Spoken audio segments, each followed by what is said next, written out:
Burns collapsed beside his 10-foot-wide bed. The secretary, the only person who cared about him, called for a doctor. The doctor said Burns was suffering from anemia. As the boss's one true love, the secretary immediately tore open his shirt to donate blood, but the doctor told him that Burns had a very rare blood type. The secretary was willing, but unable to help. He only had ordinary type B blood. Burns urged the secretary not to be so pessimistic. After all, his bloodline was simply too noble for just anyone to possess. But the secretary didn't give up. He broadcast the news over the company's PA system, hoping some employee would donate blood for Burns. I give him my blood except for one thing. What's that? I don't wanna.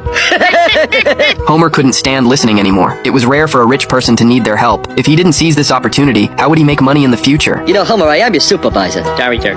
Homer went home and asked Marge what his blood type was, but Homer had type A blood and couldn't help Burns. What he didn't expect was that Bart had the rare panda blood type. When Homer heard this, he spun around the house, jumped for joy, and hugged Bart tight. But Bart refused to donate blood. Yeah, you have the right to remain silent. Bart, you have to help someone in need. It's the only decent thing to do. No. That night, Homer was still trying to brainwash Bart, telling him that if he saved Burns, the Simpson family would live in wealth and luxury from then on. The next day, Homer brought Bart to donate blood. The fresh panda blood was relayed to the hospital. Burns, barely clinging to life, said he didn't want the transfusion anymore. He had already prepared his epitaph. As he spoke, the secretary took notes. As the fresh blood flowed in, Burns's body was instantly filled with strength. He yanked out the needle and stood back up. Burns became nimble and energetic, now patrolling the nuclear power plant 3 or 4 times a day. Mr. Burns, he's okay. Jackpot.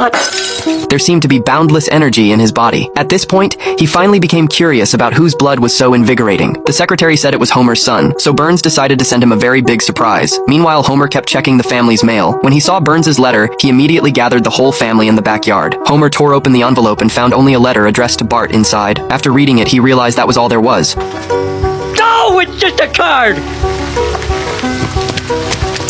Homer was absolutely furious at Burns. No gold or diamonds. There wasn't even a card. But Marge believed that doing good deeds wasn't about getting rewards, but about helping others. However, Homer had promised Bart that after donating blood, there would be great wealth. But now there was only a useless thank you note. Homer took out stationery and planned to write Burns a letter. He wrote many bad things about Burns in it. After finishing, he couldn't wait to mail it out immediately. But Marge stopped Homer and told him to sleep on it and decide tomorrow. Please, homie.